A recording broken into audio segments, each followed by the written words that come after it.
Are we going to see a slowdown in Hong Kong because of all of this that's happening? Well, the difficult part of that answer is that the region as a whole is facing difficulties because of the US-China trade war and the global slowdown.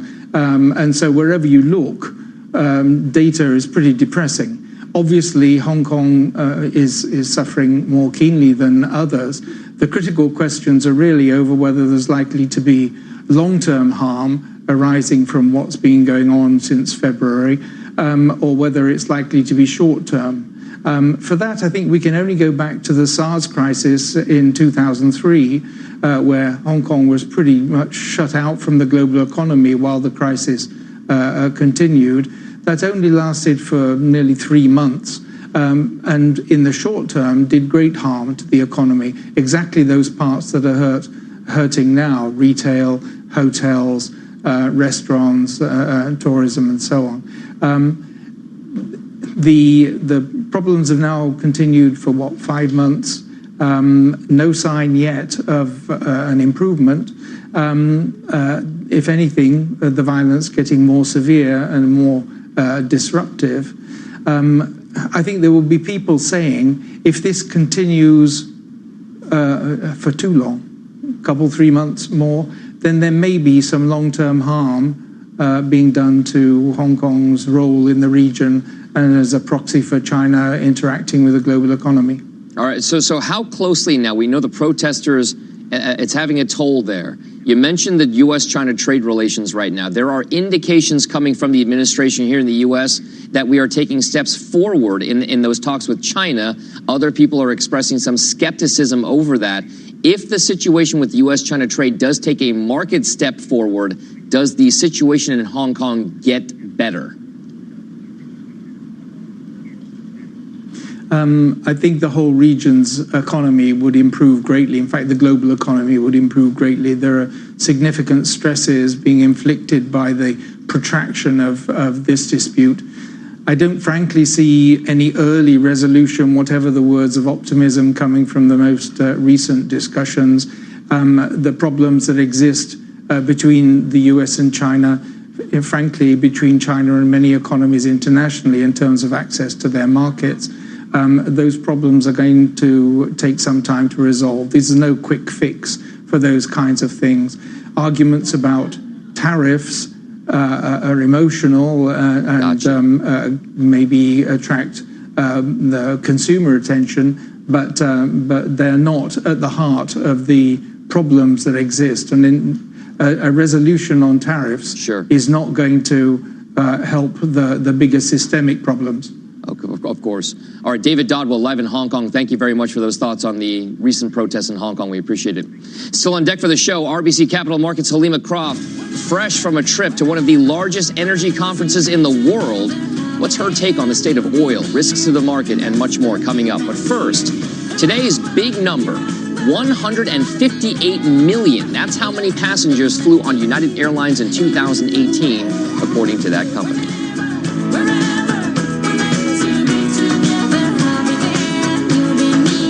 Sometimes the pressures of today's world can make it tough. Why is Lizzie going rental for Fizzy Haze?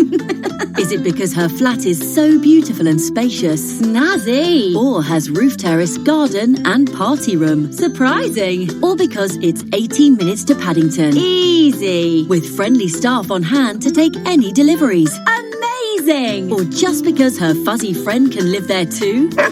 Find your new home at fizzyhaze.com. Fizzy Living, reinventing renting. Psst, parents, it's up to half price on all toys at Sainsbury's right now, so you can keep us occupied this half term and even stock up for Christmas. The Sainsbury's up to half price toy sale ends 22nd of October. Subject to availability at selected Sainsbury's stores, excluding Centrals and Locals, not available online. Valid 16th to 22nd of October. Searching for a more memorable short break? Fly from London Heathrow to Cork from $55.99 each way as part of a return trip with Aer Lingus. Step off the plane and into a warm welcome in Cork. Surround yourself with breathtaking coastal views, soak up the culture of Cork City, or head to the colourful town of Kinsale and indulge in the best seafood around.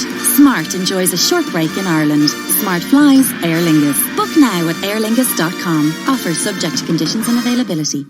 Hello, James from Park News Agents here. The talk of the shop is that tonight, the lotto jackpot must be won. I knew those trumpet lessons would come in handy.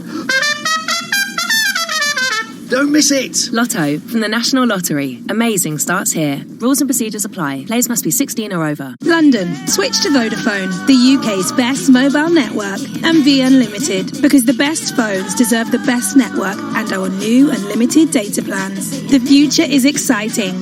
Ready? Vodafone. Max download speeds apply to unlimited data. Best network as voted by readers of trusted reviews. Terms at vodafone.co.uk/unlimited. Chase the sun with TUI to over 40 long-haul destinations. Explore the beautiful beaches of Jamaica, sip margaritas in Mexico, or see the many wonders of Asia. And until the 26th of October, enjoy £150 off per booking. When you fly with us, we'll take you there on one of our state-of-the-art Dreamliner planes. TUI, we cross the T's, dot the I's, and put you in the middle. T's and C's apply. Minimum spend £1,200 and available on selected holidays. See website for details. Atoll protected. Good morning and welcome back to Worldwide Exchange. This morning's stocks to watch include Broadcom. The FT reports the EU will announce antitrust measures against the company today, forcing it to suspend alleged anti-competitive behavior while it is being investigated. You can see those shares off by about 0.5%. Shares of drug distributors McKesson, AmerisourceBergen, and Cardinal Health are all rising this morning. The Wall Street Journal reports the companies are in talks with state and local governments to settle opioid litigation for around $18 billion.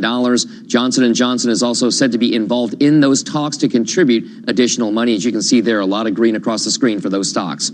Other stocks exposed to opioid litigation are also moving right now, including Mallinckrodt, Endo, and Teva as well.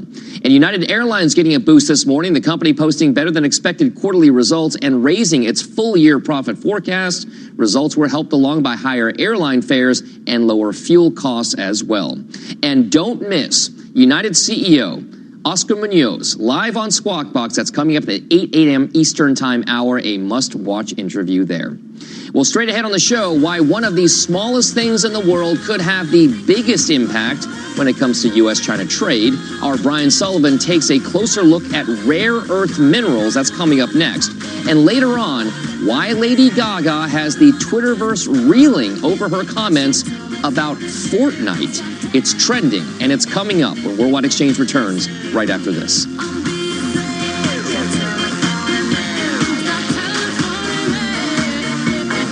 Statement necklace? UWE Bristol thinks your child's next step should be an exciting one, and that it should start right here on this Wednesday morning, when you register them for our open day.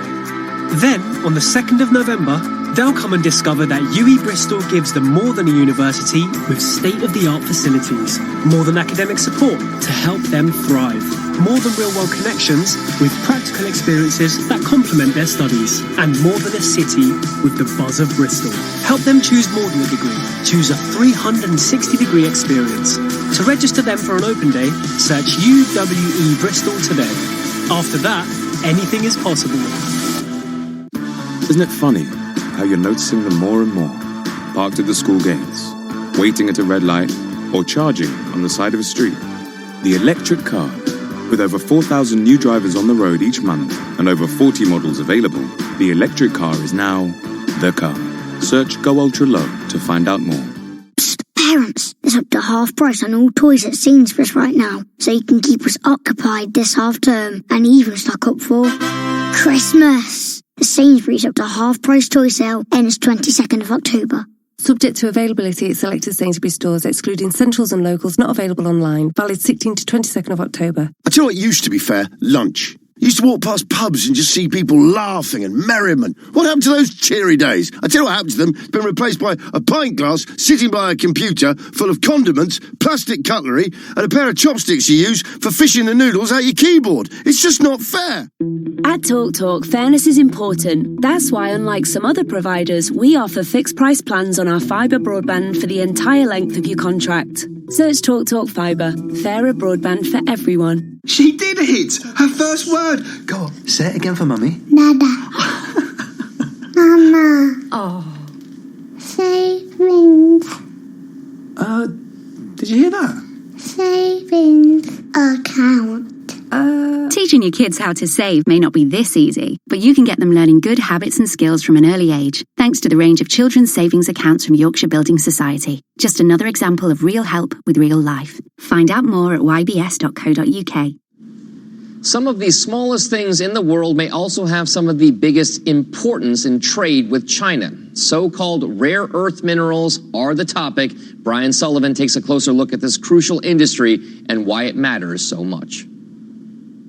Rare earths, 17 minerals you may barely remember from high school chemistry or geology. They've got funny-sounding names like praseodymium, dysprosium, neodymium, and europium. They look like little more than sand, but they are perhaps the most strategically important minerals in the world right now. If you want a cell phone, computer screen, electric car, or rechargeable battery, you need these minerals. They're also critical in the production of magnets, necessary for building renewable energy projects. Now, the United States used to be a world leader, but 20 years ago, China figured out how important rare earths would be and boosted supply. Prices crashed. Soon, it was no longer profitable to operate mines in the United States. The last major rare earth company in North America, Molycorp, filed for bankruptcy 4 years ago. We now rely on China for more than 90% of rare earth production or processing, creating a big problem. And not just a problem for consumer technology, but for national security. Many of these elements are critical components in defense systems. So critical, in fact, the Trump administration put out a report highlighting their importance, saying, quote, "The assured supply of these critical minerals and the resilience of their supply chains are essential to the United States' economic security and national defense." The long-term concern is that China will end up controlling so much rare earth mining and refining that it will be able to dictate price and availability around the world. All right, well, tomorrow on CNBC, we're going to give you an exclusive inside look at the first step in getting America back in the rare earth game and take you to a newly reopened mine in the California desert, a must-watch series coming up tomorrow. When we come back on this show, one of the largest casino operators in the world making major moves to shore up its balance sheet, and it could have huge implications for the entire sector. We discuss it with the CEO of the American Gaming Association coming up when Worldwide Exchange returns after this.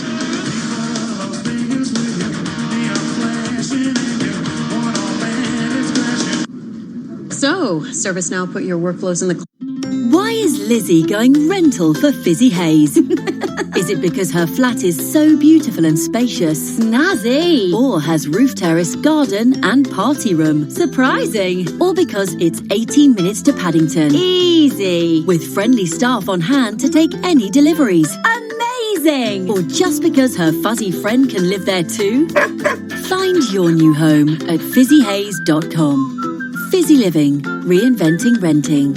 You're in charge of hiring, and Indeed has solutions, like online skills tests, which let a candidate show that they are the right hire.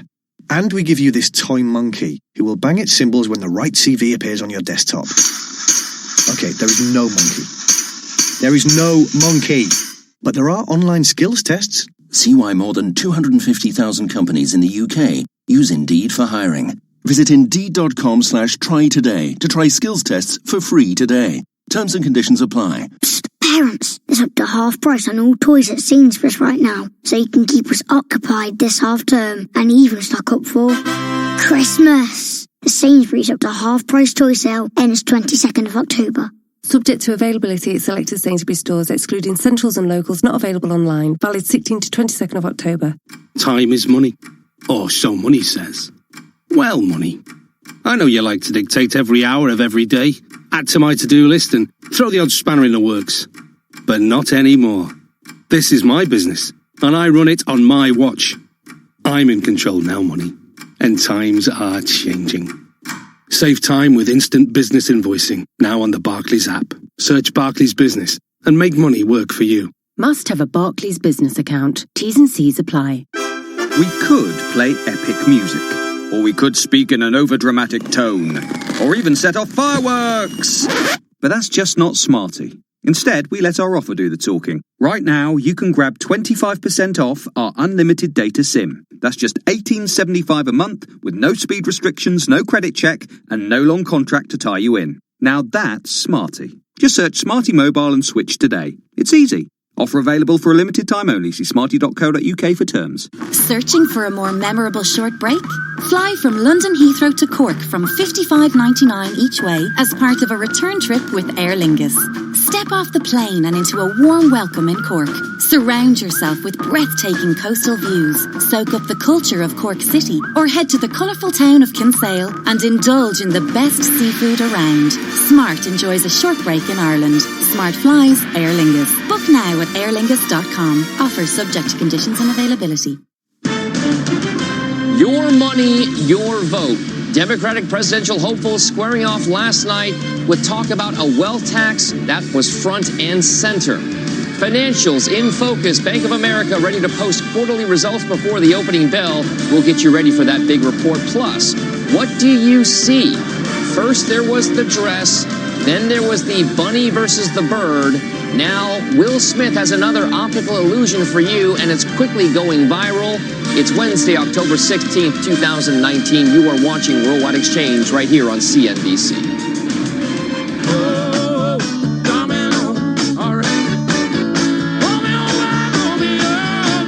Welcome back to the show, and thanks for being with us right here on CNBC. I'm Dominic Chu in this morning for Brian Sullivan. Here's how you and your money and investments are looking right now as we are halfway through the 5 a.m. hour. Stock futures pointing to some modest losses. As you can see there, the Dow would open down by about 64 points if these futures moves hold into regular trading at 9:30 a.m. Eastern time this morning. The S&P down by about 7 points, and the NASDAQ down by just around 16 to 18 points. On the bond side of things, we are seeing a slight tick lower in yields. Right now, the 10-year U.S. government note yield, 1.722%. The 2-year Treasury note yield just around 1.577%. Let's check on the Asian markets, where it was a bit of a mixed session. In Japan, you can see a bit of green there, up 1%. The Hang Seng in Hong Kong up by about 0.5%. And the Shanghai Composite down by about 0.5% as well. On the European side of things, that negativity carrying through there as well. You can see there the CAC in France down by about 0.25%. The FTSE 100 off by 0.2%. Just a slight peak in the green right now for the German DAX. Well, Democratic presidential hopefuls debated in Ohio last night. Elizabeth Warren took the brunt of the attacks on topics that are very important to investors. Sometimes I think that Senator Warren is more focused on being punitive or pitting some part of the country against the other, instead of lifting people up. So I'm really shocked at the notion that anyone thinks I'm punitive. Look, I don't have a beef with billionaires, and all I'm saying is you make it to the top 0.1%, then pitch in 2 cents. So every other kid in America has a chance to make it. My question is not why do Bernie and I support a wealth tax. It's why does everyone else on this stage think it is more important to protect billionaires than it is to invest in an entire generation of Americans? Thank you, Senator Warren. No one is supporting billionaires. I want to give a reality check here to Elizabeth, because no one on this stage wants to protect billionaires. Not even the billionaire wants to protect billionaires. We just have different approaches. All right, well, joining us now is John Harwood. John, this was probably one of those very, very interesting debates where the top leaders there are separating themselves out. What exactly stood out to you about Elizabeth Warren? She was the front runner. She's in a statistical dead heat with former Vice President Joe Biden. Handicap for us how you think Vice President Biden did versus how Senator Warren fared in this debate. Dom, I've got to tell you, we've had a race for months that has been static, with Joe Biden starting in the lead, holding his lead, and everything has revolved around him. we got a new reality in that race last night, which is that Elizabeth Warren, in practice, on the ground, in the view of her competitors, is now the front runner. And that's why you saw all that incoming, and especially from some of the younger moderates in the race, including Pete Buttigieg and Amy Klobuchar, both of whom have lagged in the polls. Buttigieg has done better, and he's got a lot more money and can compete more in that way. But they were pushing back and finally saying, okay, Elizabeth Warren, you've been talking big for the progressive base of the Democratic Party on wealth taxes, on corporate taxes, and we're going to put to the test how realistic your plans are, and that's why she found herself on the defensive. We'll see how she responded or how voters think she responded based on what happens in polls over the next couple of weeks, but we've got a new structure of this race at this moment. So that new structure is also interesting as well, because in the course of the next few days and arguably the next couple of weeks, there could be an interesting shift with Senator Bernie Sanders. We know that there are a group of freshmen Congress people right now. They're known as the Squad. We have reports that Representative Alexandria Ocasio-Cortez will support Bernie Sanders. We've heard that Representative Ilhan Omar is supporting Bernie Sanders. There are reports now that Representative Rashida Tlaib will support Bernie Sanders. Where is Bernie Sanders now going to fit in this entire narrative between Joe Biden and Elizabeth Warren? Well, that was another fascinating subplot of the debate and now these endorsements going forward, Dom, because what we've got now is Bernie Sanders, of course, had a heart attack a couple of weeks ago. And his first challenge was to show he's back in the race, vigorous, feeling okay, and fit to run the rest of this race in 2020. He certainly did that. He looked very good on the stage. He looked as if he felt good. The health questions, of course, remain, and that's going to be true to some extent about all three of the front runners. But I've got to say, he has caught a bit of Elizabeth Warren caught a bit of a break by having AOC and the Squad line up with Bernie Sanders. That will help her as we go down the road look a little bit less out there on the edge of the Democratic Party. That's something that, as she tries to consolidate her front-runner status and move on, being in between Bernie Sanders and Joe Biden is not a terrible place to be. The notable thing is, of course, we thought the race would be transformed by impeachment or by the Hunter Biden issue, the fact that the president's gone after Joe Biden. That really wasn't what this was all about. It was about Elizabeth Warren and the realistic nature and the pragmatism or lack of it of her political plans. So John, what is the strategy for each? Let's take a Vice President Joe Biden. Mm-hmm. Let's take Senator Warren and let's take Senator Sanders. In maybe one or two sentences apiece, what is the strategy that each of those folks have, given last night's debate and given the endorsement picture that we've seen shaping up from the progressive left? Well, Dom, you've got a classic center versus left fight between Biden and Warren at the top of the field. Joe Biden's strategists, when you talk to them, they will say, yes, okay, Elizabeth Warren may be coming up as the front runner now, but all we need to do is get in a one-on-one with Elizabeth Warren, and then a lot of the more moderate elements of the field that are of the electorate that are dispersed right now among numerous candidates are going to consolidate behind him. Elizabeth Warren is going to have to show that her campaign is built for the long haul. She's done very well so far. She did very well in fundraising, and she's going to have to stand up and say, yes, I can get my plans passed. That's one of the questions. And yes, they will work on things like her wealth tax. She got challenged also by Andrew Yang yesterday for Andrew Yang has made the point that, yeah, wealth tax is a nice idea for a progressive, but it may not work in practice. Elizabeth Warren's going to have to show that it could. A very interesting picture developing in light of last night's debate. Our own John Harwood, live in Westerville, Ohio. Thank you very much for that. Well, oil markets now have increased volatility in recent weeks as the rise in geopolitical tensions in the Middle East put production at risk. Prices jumped last week on news of an Iranian tanker attack. That comes as Saudi Arabia continues to bounce back from attacks on its facilities last month. Joining me now to discuss all of this is Halima Croft, Managing Director and Global Head of Commodities Strategy at RBC Capital Markets, also a CNBC contributor. And Halima, you're coming from the Kuwait Oil and Gas Show conference where these very issues were discussed. So what was the theme? What was the feel? Do we feel like we are in an environment of heightened geopolitical risk, and should a premium in markets be attached to that? I mean, that certainly was a geopolitical backdrop that everyone was talking about, and a lot of questions about what happens next. And really, what is the role of the U.S. now in the Middle East, which was a theme of the debate last night as well.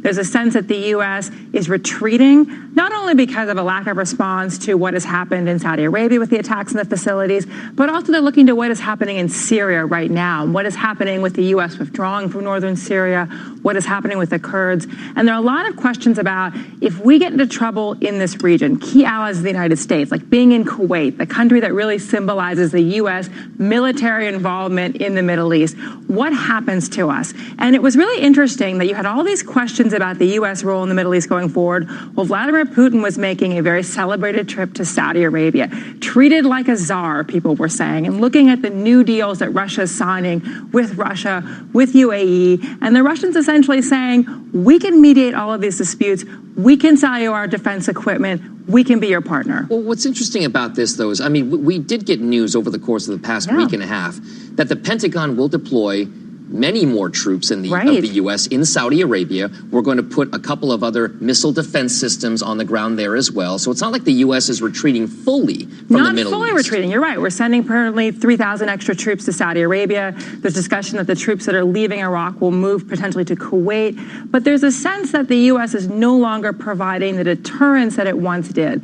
The sense that if we did have issues with shipping lane traffic, ships being attacked, that the U.S. may not play quite the role that it had, for example, during the Iran-Iraq war, where it reflagged tankers, kept the shipping lanes open. So there is a question about how will we use those forces that are there. And in terms of the type of attacks and the missile defense systems, there's a question about, will those systems work against drone technology?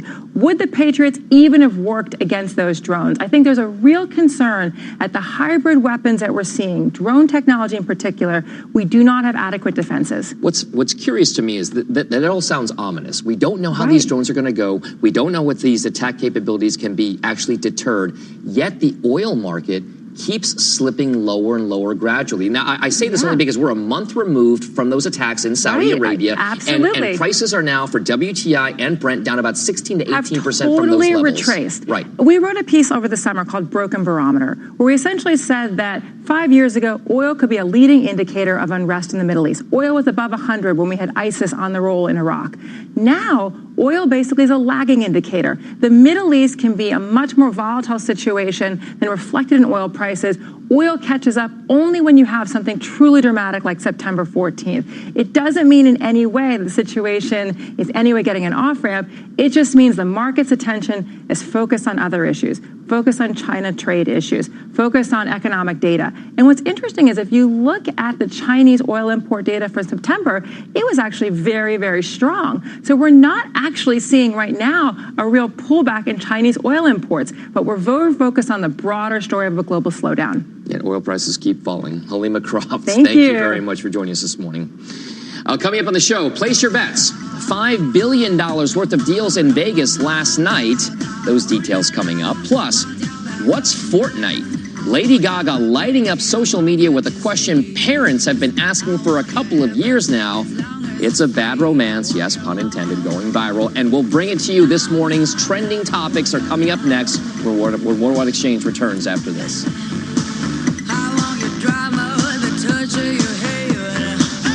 There's golf. And there's the golf lifestyle. Psst, parents, it's up to half price on all toys at Sainsbury's right now, so you can keep us occupied this half term and even stock up for Christmas. The Sainsbury's up to half price toy sale ends 22nd of October. Subject to availability at selected Sainsbury's stores, excluding Centrals and Locals, not available online. Valid 16th to 22nd of October. People have always told me I can be a bit wary of modern things. Very true. So, when Jane suggested selling the house with purple bricks, I weren't happy. No, you weren't. You see, I don't like technology. I don't like the internet. I don't like moving house. I don't like their adverts. I don't like purple. Luckily, I don't listen to him, and our estate agent, Emma, were perfect. She gave us her actual mobile number. She was always available. Fine, they were great. Still don't like purple. Purple bricks. You'll be totally sold. Fixed fee payable on instruction or after 10 months. Viewing services cost extra. See website for more details. Hello, James from Park News Agents here. The talk of the shop is that tonight, the lotto jackpot must be won. I knew those trumpet lessons would come in handy. Don't miss it. Lotto from the National Lottery. Amazing starts here. Rules and procedures apply. Players must be 16 or over. London, switch to Vodafone, the UK's best mobile network, and be unlimited, because the best phones deserve the best network and our new unlimited data plans. The future is exciting. Ready? Vodafone. Max download speeds apply to unlimited data. Best network as voted by readers of trusted reviews. Terms at vodafone.co.uk/unlimited. Here at LNER, we love giving you more value.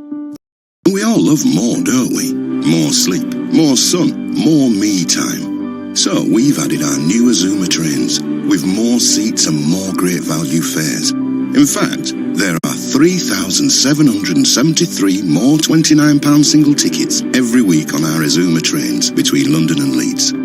Brilliant. Book direct at lner.co.uk. Launching alongside existing LNER trains.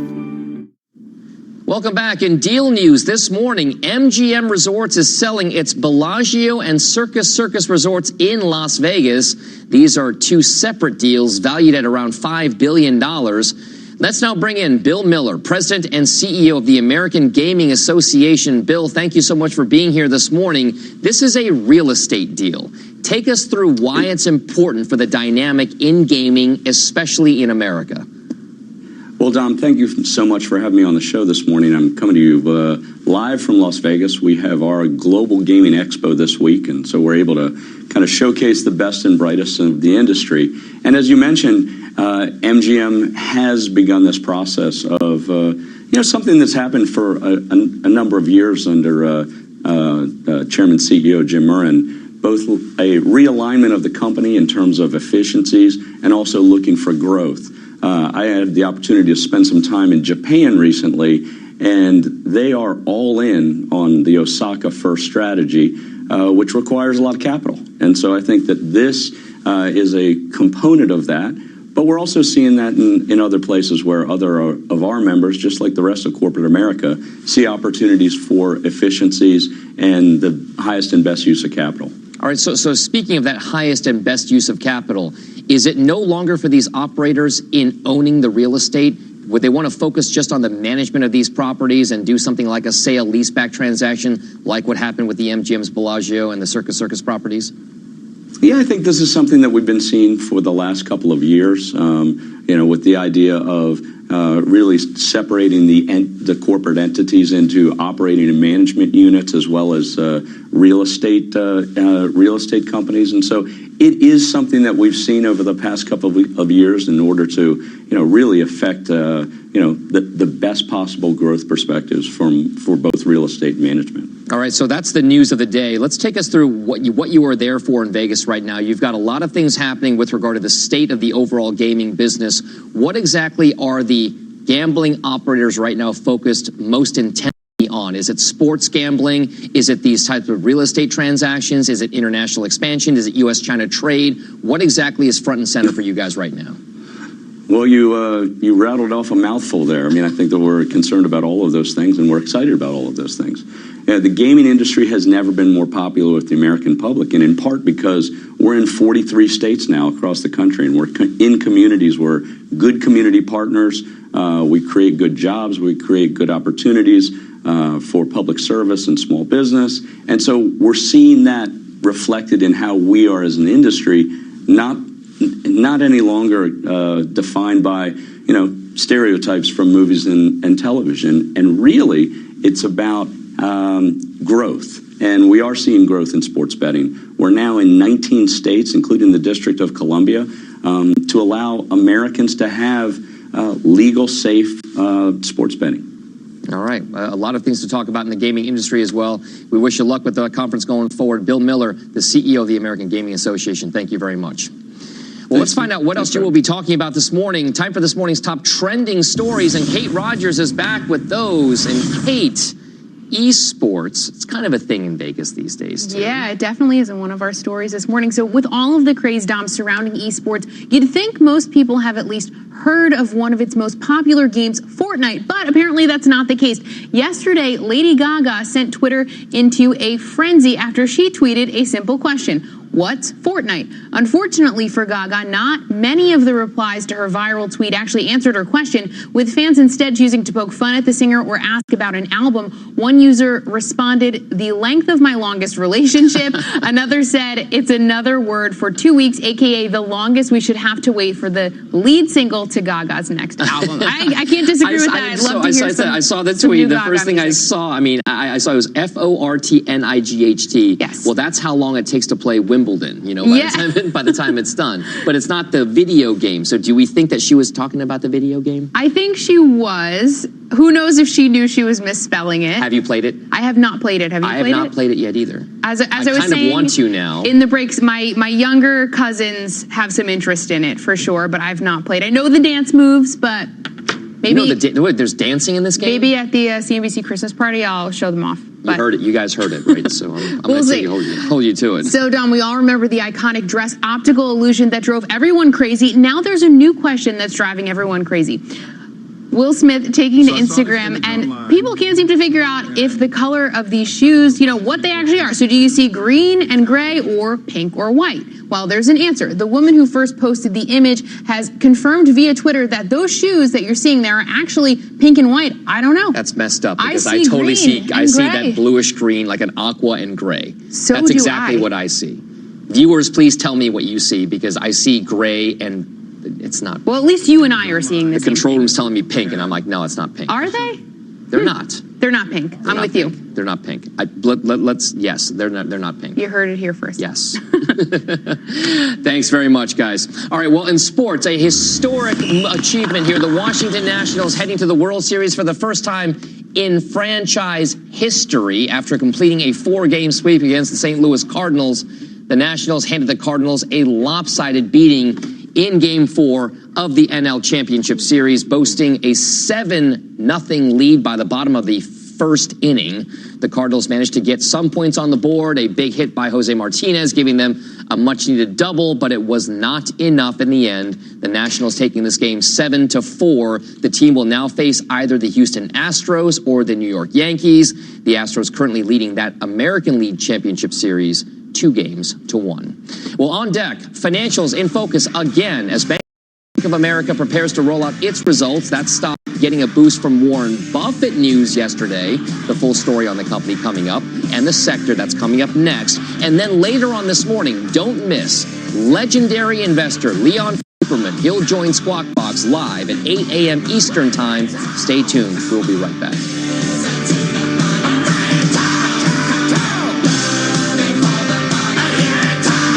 Can you customize the S&P 500 to meet your... Searching for a more memorable short break? Fly from London Heathrow to Cork from $55.99 each way as part of a return trip with Aer Lingus. Step off the plane and into a warm welcome in Cork. Surround yourself with breathtaking coastal views. Soak up the culture of Cork City or head to the colourful town of Kinsale and indulge in the best seafood around. Smart enjoys a short break in Ireland. Smart flies, Aer Lingus. Book now at airlingus.com. Offer subject to conditions and availability. Parents, it's up to half price on all toys at Sainsbury's right now, so you can keep us occupied this half term and even stock up for Christmas. The Sainsbury's up to half price toy sale ends 22nd of October. Subject to availability at selected Sainsbury's stores, excluding Centrals and Locals, not available online. Valid 16th to 22nd of October. At first, we were worried about using purple bricks, but since we sold with them, I haven't been able to stop going on about them, have I, dear? No, love. I've been telling everyone, family, friends, that confused guy at the supermarket. Yeah, you haven't really shut up about that. But seriously, did I tell you about our purple bricks estate agent, Michael? I met him too. He was nice. We could talk to him whenever. Anything we asked, he could do it. That's enough now, He dear. was brilliant, always available to chat on the phone. Enough, I Robert. could email him any time of the day or night. Purple bricks. You'll be totally sold. Fixed fee payable on instruction or after 10 months. Viewing services cost extra. See website for more details. Value investor Leon Cooperman shares his fourth quarter money moves, earnings expectations, and more. A CNBC exclusive on Squawk Box today. 5G is a very high-speed connectivity technology. Think about IoT applications or autonomous vehicle applications. The ability to connect in mining operations, smart cities, smart traffic systems are going to really come to life. And you don't have to go dig and bury cables. Think about what this technology can do for the delivery of healthcare alone. I believe that 5G is going to be one technology that actually lives up to the hype. This is the future of business. I watch CNBC. Welcome back. Time for your executive recap. The headlines you need in 60 seconds. Firefighters now have a fire at an oil refinery in Northern California under control. The fire broke out at the New Star Energy facility yesterday afternoon. Firefighters were first able to control 2 burning ethanol tanks with foam, but the flames reignited a short time later on. SoftBank is reportedly in talks with JP Morgan on a WeWork bailout. The office-sharing company's cash is expected to dry up by the middle of next month if it does not get help. CNBC has learned one option involves equity from SoftBank and debt from JP Morgan. And this is the final day for Brexit negotiators to hold talks ahead of a key EU summit. If a deal has a chance of being approved by the European Union and then by the United Kingdom by the end of the weekend, it must be reached by today. If an agreement is not approved by Saturday, Prime Minister Boris Johnson must ask the EU for an extension to the current October 31st exit date. Well, back here in the U.S. shores, another big day for financials. Bank of America is the name to watch as it reports quarterly results before the bell. Of course, Wilfred Frost is all over it. He joins us on set this morning. So what can we expect from B of A, knowing what we know from J.P. Morgan, Wells Fargo, Citi, all the other guys who have kind of inched their way into the beginning of earnings season? Well, I think the most important thing to point out from yesterday, given where the stock prices finished, which of course was markedly higher, was that they opened lower, and the results themselves were mixed. It was only after we got reassuring comments on the earnings call and quite a big move from the yield curve that banks rallied intraday. And I think if we hadn't had that supportive move in the yield curve for banks, we wouldn't have seen quite such a big rally. That's actually highlighted by the fact that Bank of America was the second best performer yesterday of the big 6 banks, and it hadn't even reported yet. So I do think the yield curve was a factor yesterday. How much of that Warren Buffett headline, the idea that there were reports that said he would look to maybe take his ownership stake in B of A above that key regulatory 10% threshold? I think that's a factor, but it's also very hard for him to do that meaningfully. So we have to get more meat on the bones for that to come into play. I think actually it was yield curve related and people hoping that they're going to emulate JP Morgan more than perhaps emulate some of the other banks. I think the other standout yesterday was, for that intraday rally, was that net interest margins did decline across the board, as everyone expected, because of the yield curve moves we've seen of late. Net interest income, because loan growth was strong, didn't decline as starkly. On top of that, on the earnings calls, I feel you got a sense that came out of, net interest margins have fallen quite a lot. Even if we get a couple more yield curves, we might not see it move to the same kind of level again. Does it feel like, first of all, the yield curve has rallied back tremendously since the negative side of things that we've seen. Which was a big thing they were pointing out. But it's still absolutely low. We're talking 14 basis points between the 2 and the 10-year right now. Is it important for this bank thesis going forward, that this idea that the yield curve is getting steeper, there's a bigger gap happening?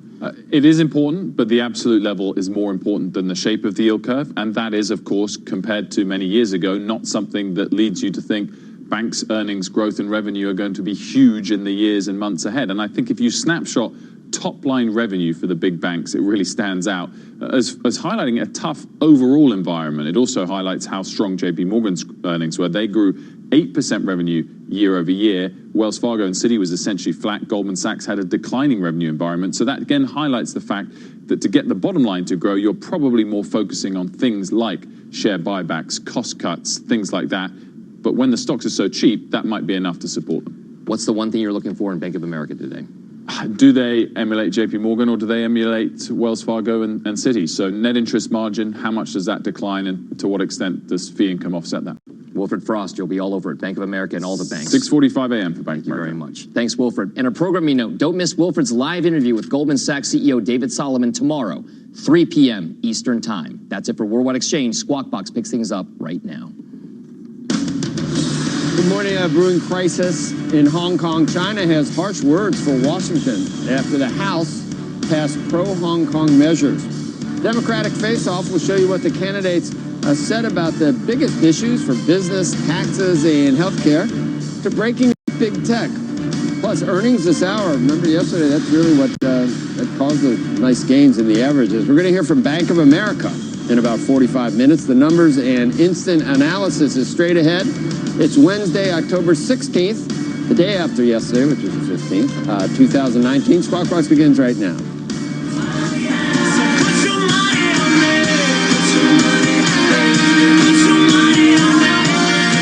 Live from New York, where business never sleeps, this is Squawk Box.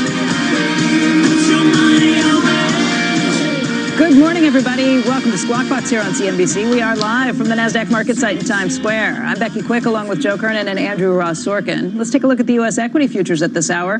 Right now, it looks like things are under a little bit of pressure, but we have improved some from being down about 100 points earlier this morning. Right now, the Dow futures down by about 43 points. Yesterday, you saw the Dow up by over 200 points, and that came as you saw such strength in earnings across the board. A lot of Dow components that were out yesterday. Companies like UNH, JP Morgan, Johnson & Johnson, a lot of better than anticipated earnings, and that helped things all through the session yesterday. We were trying to pair triple-digit losses right at this time. Right. And it was up 300 points at one point. Earnings can make a difference. Earnings do make a difference because